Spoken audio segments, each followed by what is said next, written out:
What is up, guys? Welcome back to the channel, and you join me today for a very exciting episode, our very first podcast with Anthony from Sportzntouring. Yeah, guys, it's the first time. It's something I'm aiming towards in this channel. If you're new to the channel, this is what I'm aiming towards: is to do podcasts with other car YouTubers, get to know them and their channel better.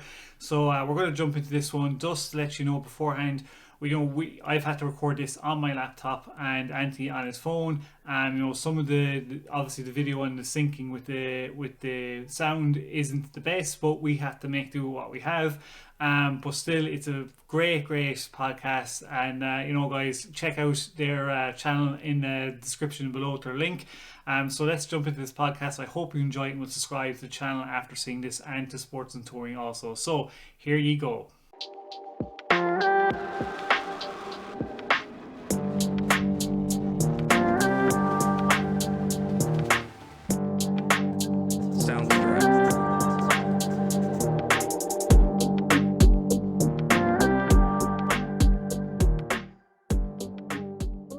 What's up, guys? Welcome back to the channel. On today's episode and our first podcast, we have got Anthony from Sportzntouring, which I'm very excited to have.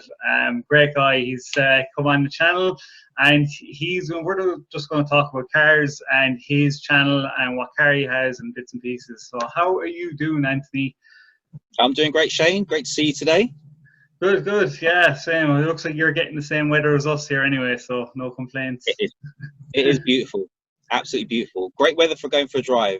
Yeah, I was just about to say, I'm so jealous because obviously you've got your Nismo, your 370Z Nismo to fly around in, and I've got a crappy Golf, so I'm not going to be going outside anywhere driving around in my Golf.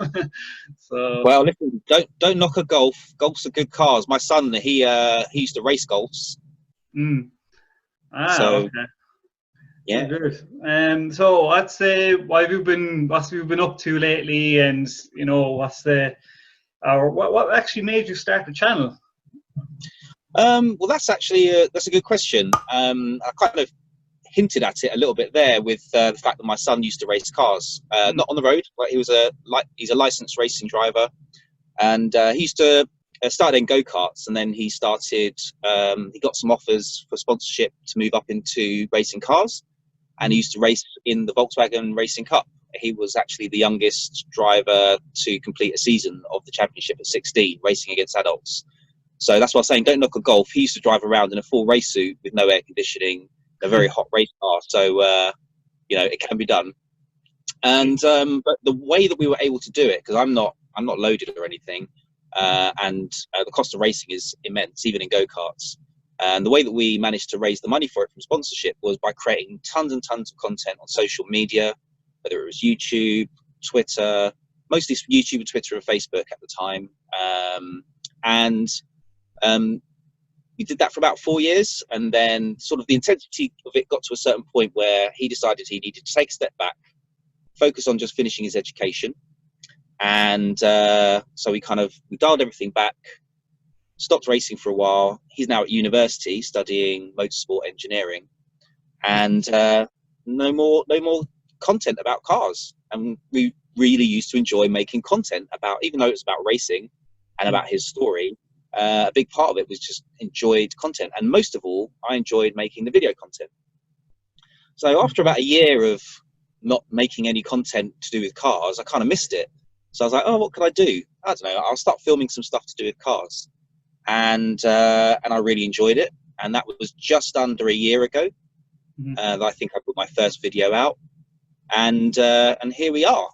Should be crossing the 1400 mark on subscribers today. Yeah, you're really killing it. Like, I mean, even for somebody that doesn't post as much as regular people, it's with the UK as well. I would like to see more UK YouTubers with, obviously it depends if you're into supercars or JDM cars, and you wouldn't see a lot really with 370Z Nismo out there tuning it and doing all sorts to it. It's good to see. It's refreshing. And obviously I found you through JM on cars. Actually, that's how I ended up finding you. Where he was saying that he was chatting to you, you were asking questions and stuff like that. So yeah, it was definitely definitely different content. And obviously, when you got the when you said you got the access to the GTR 50 as well, that was insane. See that? I know. I mean, £1 million. Well, and that was a concept prototype of £1 million car, and that in reality was probably worth way more. It probably cost them way more to make that car than it would for the production cars. So that was incredible. That was actually a little bit of luck, because I was a member of the Nissan Sports Car Club. I've been a member since around 2009. It's a great club for enthusiasts around the Nissan brand, everything from GTRs, Zs, you name it. And a group of us happened to be going to the Silverstone Classic last year, and we met up the day before, and we found out, oh, they're going to have the GTR 50 there, and Bob Lashley, he's now retired as of like a month ago, but at the time, he was the program director for Nissan Sports Cars for both GTR and Zs. And he happened to be there with Andrea Porter of Ital Design, who designed the car, with the GTR 50.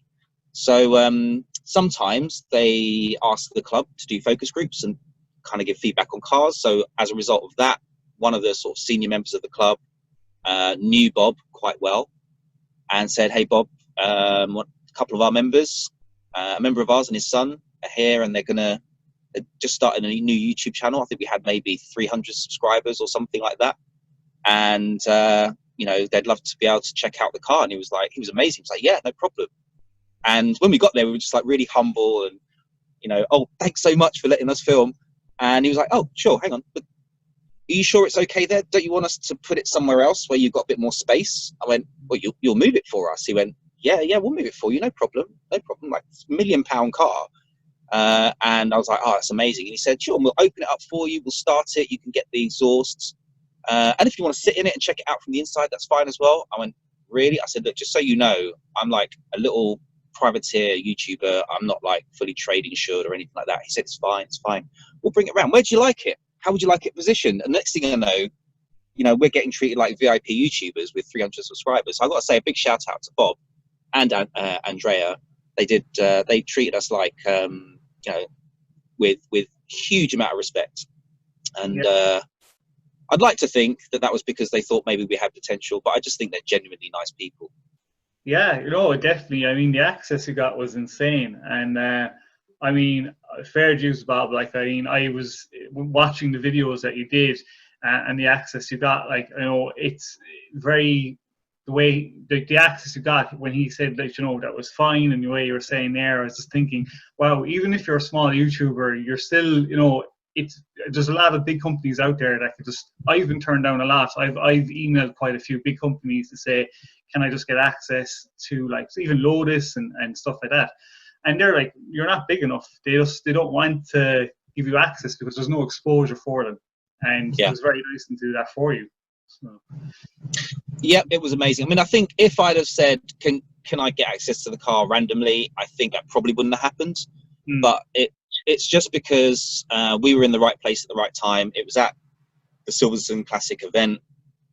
They didn't have to do anything special other than move the car maybe, 30 feet, just so it had a bit more space around it.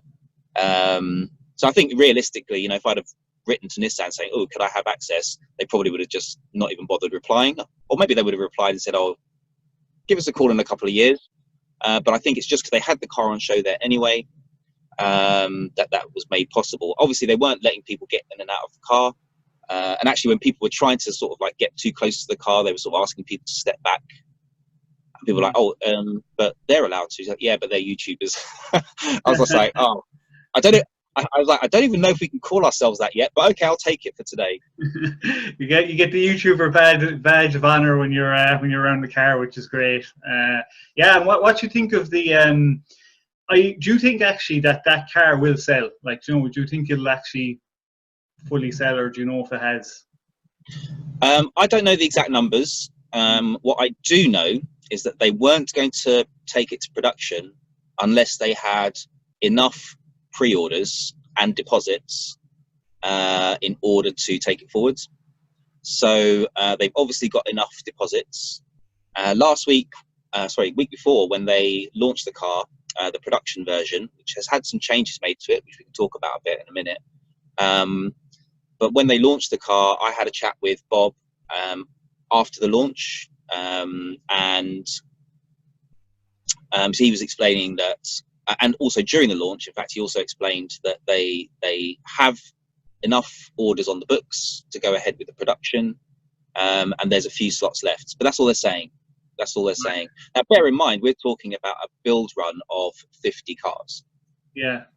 You know, we're not. It's 50 cars they're going to make, and that's it. No more.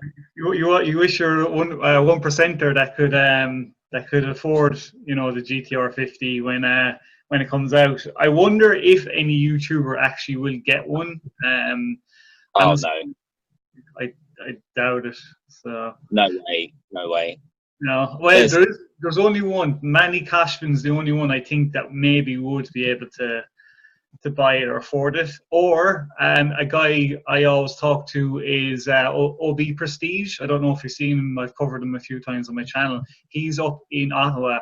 That guy would probably potentially be another one. But they're the only two I could think of that would probably be able to get it. Apart from that, a normal YouTuber like Stradman and stuff, I can't really see them getting that car. Yeah, I can't imagine it. But yeah, Manny Coachman, actually, I could see him owning one of those, but it doesn't strike me as the kind of car he would go for. I tell you who I would imagine would go for it. Randy Savage from Savage Garage. Yeah. He would go for it, but I don't know if he would have the budget for it. That's the only thing. But because he's got quite a nice collection of mixed cars from, you know, supercars, plus he got the Koenigsegg recently, right the way through to JDM cars and a beautiful R34 GTR import from Japan. So in terms of tastes, I can imagine it appealing to him. But in terms of money, yeah, probably Manny Coachman's the only person on YouTube I can think of that could get it. Yeah, definitely. It'd be interesting to see who does. He does seem to go for the more exclusive, you know, cars that are above $1 million that a lot of people wouldn't have access to. But yeah, I'd say he probably might. All right. And what is I'm wondering what are the goals for the channel, or where are you hoping to go, or are you looking to upgrade or keep on to the Nismo for a good while, or? So when I bought this car, I pretty much bought it with the intention of keeping it indefinitely. For while my son was racing, all of our time and energy and money went into keeping him on track. And I'd bought a 2009 370Z in 2009. I had a 350, an 05 350 before that. I bought the 2000. I pre-ordered the 370 in 09, and then like that was like the first sort of brand new car that I bought. Like for, I think I bought one brand new car before ever, and it was like a Ford Mondeo or something. Yeah. And it was like kind of a big treat. And then the interesting thing was that as a result of that car, we ended up kind of meeting people and conversations starting, and that actually began the process of my son's racing career, because we happened to meet this guy who ran Rye House Kart Track, which is where Lewis Hamilton began, and we went down there for a bit of fun. And then it was like really like impressed. Like my son just had this natural kart control, and that kind of blew up from there. And then that was it. I wasn't allowed to spend any money on myself after that, because literally, like, you know, sometimes on a race weekend, you know, you've got enough money to make it through the weekend, but then there's some damage, so you got to pay for the damage. Or other times you've got enough to make it through the weekend, but we really need an extra set of tires to be competitive, so you end up spending a load of money on a set of tires. So there was no money for myself, and I'd always dreamed of like really taking the Z and modifying it. So after my son stopped racing and I really was able to focus on my own career again, I had a bit more money in my pocket, and I was like, you know what, I could start modifying this car, but I really like the 2015 onwards Nismo version. So that's it. I was like, I'm gonna get the Nismo version, and then I'm gonna modify that one. So I did, and I'm a year in now. I've got a few modifications on the list, some relatively minor external ones, and some significant mechanical ones. and there's more on the way as well. Oh yeah. Well, if you want to give us a tour around the car and just Sure. give us a commentary while you're giving us a tour and come back to us as you're commenting away. Yeah, sure. Let's take a look. Right, here we go. Well, we'll start with the interior. Here I am in the interior. That's my little tablet there, which I'll switch the car on in a minute, and you'll see why that's there. A few little details in the car that's different to the standard Z is the sort of satin chrome finish on the parts on the trim, for example, plus obviously the Nismo badging and sort of like the red surround on here on the stop-start button. Some people finish that off with a GTR red button, but I'm kind of happy with that. I'm going to leave that as it is. And I've had a special button fitted on this side. Now, normally on the UK spec car, what's here is just like a little icon with a sort of lock. But this button here is from KW, who make the coilovers, and as you might see from the icon, that's actually for the hydraulic lift on the front of the car. Ah, okay, that's pretty ingenious. Definitely worth having.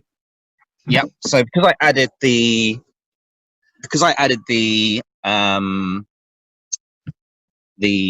what do you call it, the KWV3 coilover kit, and had it dropped quite low, I was a little bit worried about the splitter. So here's the car. Let's see if we can get it all in shot. There she is. Let's do a little walk around.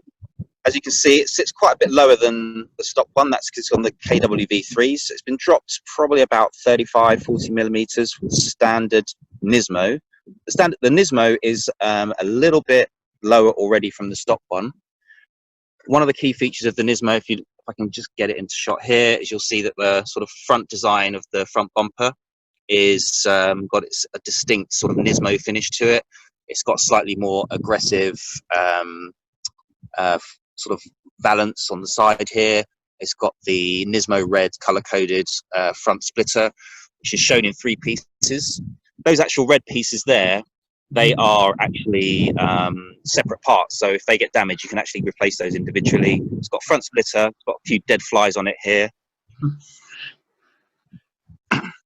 Other features are the 19-inch wheels, which are specific to the Nismo, plus these little trims on the wheel arch. I wasn't sure if I liked those or not, but I kind of left them on because apparently they're for aerodynamic benefit.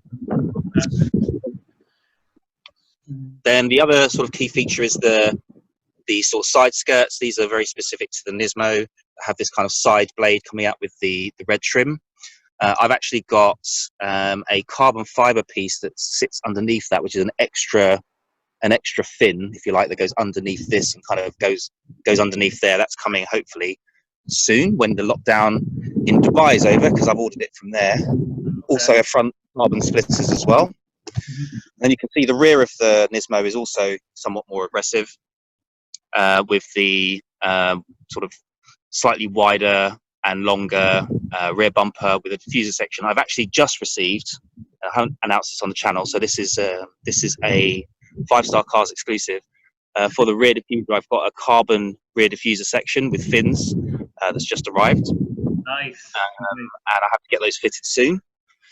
And one of the cool things I like about this is just the lines on the Nismo, just the way that it's kind of, you have this line that kind of just goes like that on the rear arches. It just kind of, it flows really nicely, and the whole car just looks that much more, I think, just aggressive.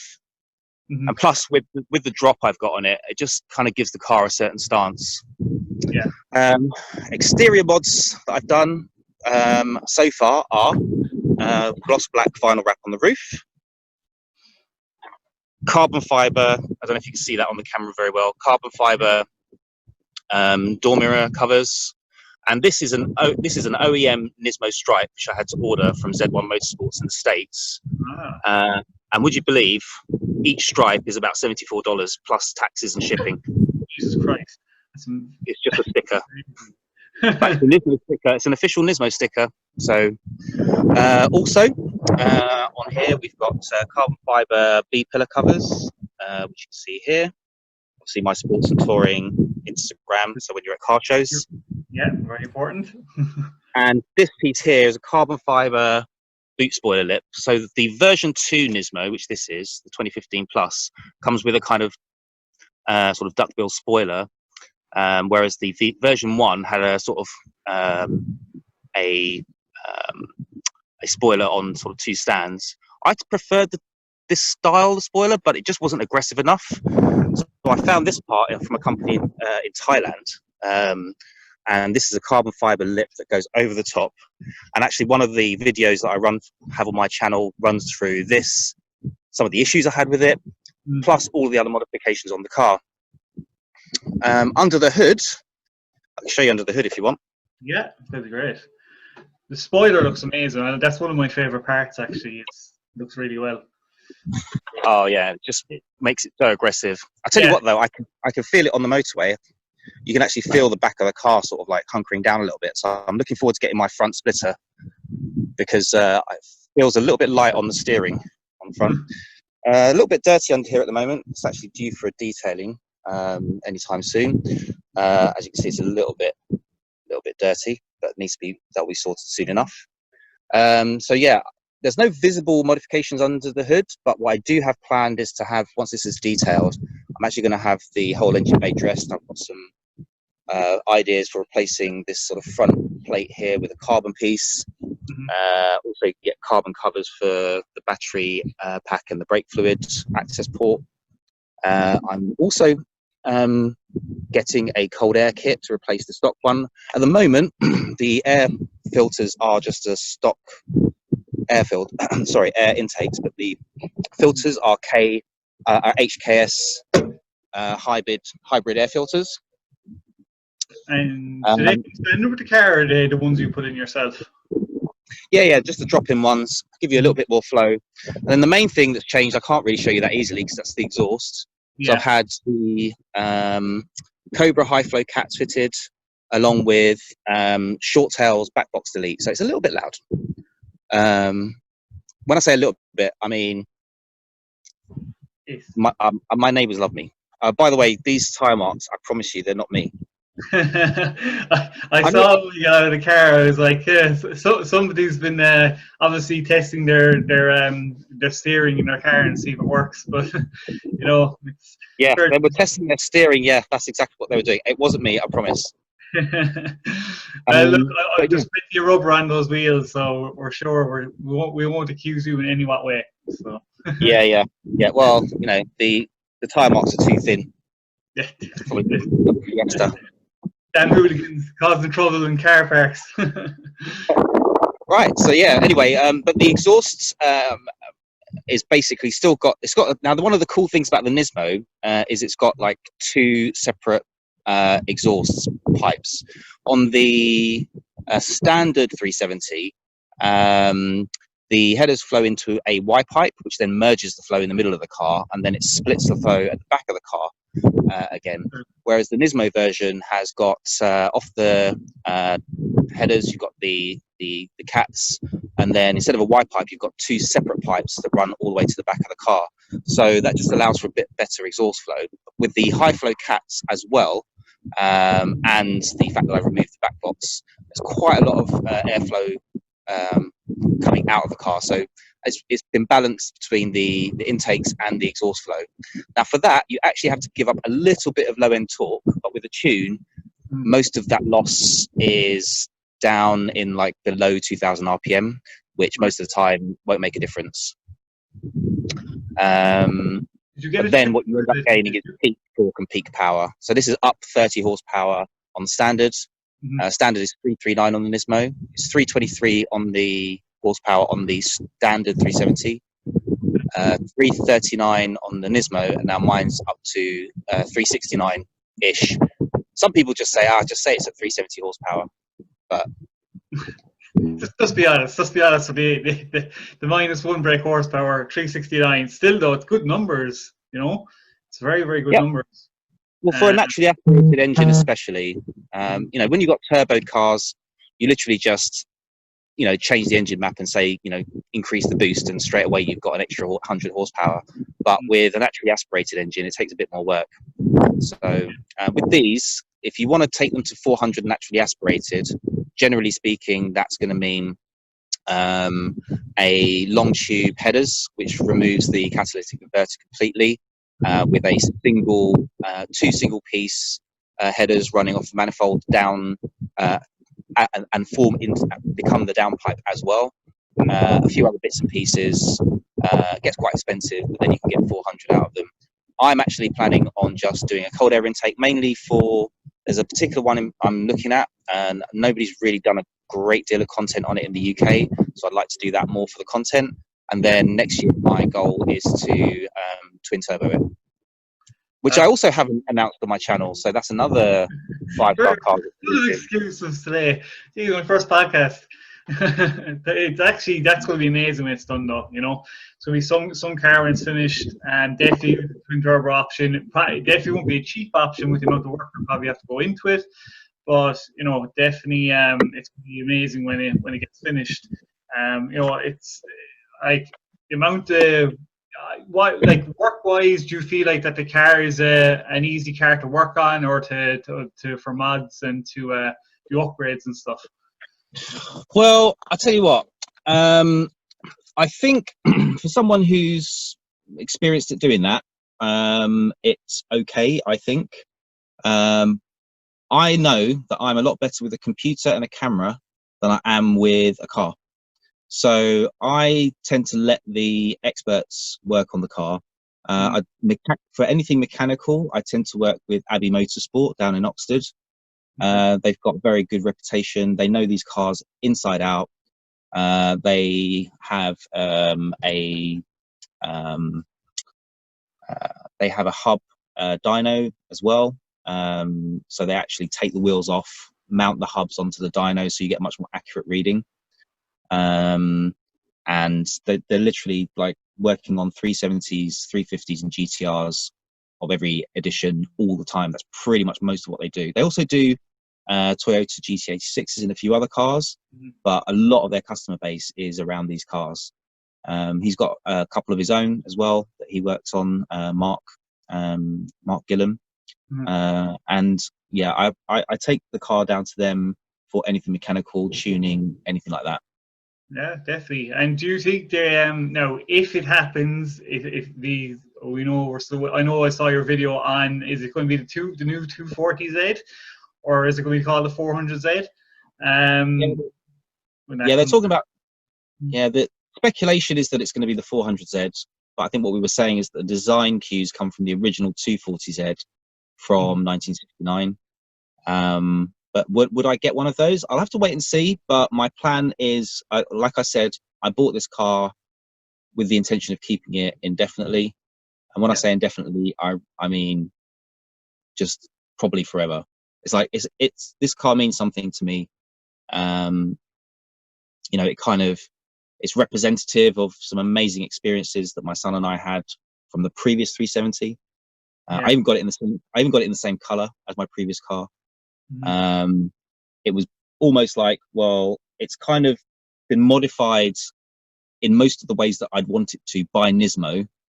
So it was almost like, for me, just getting a head start on all the mods that I would have done in my car for the previous 9 years, and then doing some more with it. And I think also this is going to be a special car because it's pretty much the end of the life for the 370s now. And this was the last edition Nismo. So I think one day this car might have, you know, some meaning, if we like. And that's why I'm trying not to mess around too much with the exterior. I'm just adding things that enhance it a little bit. So will I get one? We'll see. If the channel's doing well. Yeah. Well, you know, you keep turning out that content and getting, you know, the stuff like you're getting with the GTR 50. I mean, look, the only way is up, really. You know, it's definitely I suppose goals to have for the channel and to, you know, aim. And I mean, like, Joe, to any of my subscribers, you know, watching this, anybody who's new watching this, like, you need to go over to your channel, like, go over to these guys' channel. They cover some great stuff. You need to check out more of their 370Z. It's absolutely immaculate, and the mods you've done to it. And I really can't wait to see what more you've come to the channel, and seeing you grow, because obviously you're doing something right, and it's needed more of. And just it's great. It's great to see it. I can't wait to see what else you do to the car, and what else you end up coming out with. Are you just going to be posting regularly, or are you going to be just doing once a week? Or Well, once a week for me is quite regularly. I'm pretty busy. My day job keeps me very busy. I'm usually sort of doing about 40 to 50 hours a week in my day job. So, and each one of those videos, as you can see, a lot of effort goes into them, and a lot of time into the music, the footage. I'd say at the moment, forget the filming, just the editing takes about an hour per minute of video, just because I'm like carefully choosing the shots, timing it to the music, and all of that stuff. yeah, So once a week at the moment is already quite a push. And once the channel gets bigger, then I might be able to take some time away from my day job and give a bit more time to the channel. Or maybe I'll be able to work with an editor, professional editor, who can maybe do some of the editing, and then I'd be able to get maybe 2 videos out a week. But we'll see. It's like one of the channels that we both watch, which I sort of, in terms of growth and how they grew and what they did during their growth, that I look at is Daily Driven Exotics. yeah, And you look back at some of Damon's original videos, and they're like, you can see how far they've come, and you can see the point at which he was like, right, now I'm going to pay a professional editor to edit our videos. And once he did that, the quality of the edit videos went up, and the frequency of the videos went up. And from that point forward, that's when they really grew quite significantly. That was the main reason for their growth. They were just pumping out like 3-4 videos a week. Yeah, and that's what it is. It's consistency. You look at all the big YouTubers, TJ Hunt, DD, Tavarish, anybody that does even the vlogs. It's consistency, and even Life Apollos is doing great. Like, and as I said, he's news, and that's what he's good at. I did get a comment unfortunately the other day saying I was a copycat. People do say it, but it's more for me like it's a podcast. It's me already watching the videos and giving my views on it. I'm not trying to report news, and he's already niched down in that, and that's his thing that he does brilliant on, that I watch. And commenting my thoughts, that I think it's just, and doing a podcast with you, as you can see, that's what I'm aiming to go towards. It's a different direction. Obviously I want to do everything. I want to do like podcasts, vlogs, car trips, and the car project. So I haven't really niched down one thing, but I think the podcast would be kind of niche. But always having a project car there always helps with your channel to help it grow. So we'll see what happens and what way things turn out. You can only work with what you have and try and make the best of it. So. Well, that's what I was going to say. You are. That's the thing, because I mean, your channel's really quite young, right? I mean, it's only been going a few months. Yeah, a few months. Yeah. So. Yeah, and you're already over 1,000 subscribers. That's amazing. Yeah. It took me a lot longer. Yeah. It took me a lot longer to achieve that than you. Obviously, you're able to put out videos like quite regularly, because of the the nature of the kinds of videos you're doing. There's not as much like production that goes into it. But as you know, the more frequently you put the videos out, but you're working with what you've got, and making the most of it. And that's one of the reasons I wanted to come on here. 2 reasons. One, because I thought, well, if he's got 1,000 subscribers in just a few months, it's probably going to be quite big. Then I'll have the kudos of saying I was the first.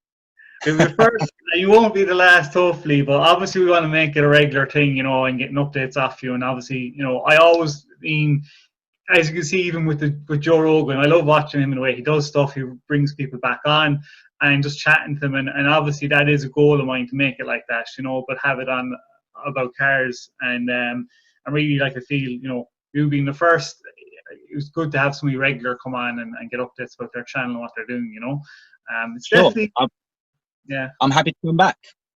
Definitely. Yeah, so we'll wrap it up there. So, Dean, it's been great having you on, guys. Links in the description below to Anthony's channel. You must check them out. You have to subscribe. He's got some great content. The way he shoots his videos, unbelievable. And he's got one sick Nismo, 370Z Nismo. I can't wait to see what it's going to do with it and more stuff that you come out with. And, thanks very much, Anthony, for coming on the channel and for being the first podcast. And hopefully, we'll definitely see more of you. Sounds good to me. Thanks again. Thanks for having me, Shane. Thanks, Anthony. Thank you. See you there. Bye.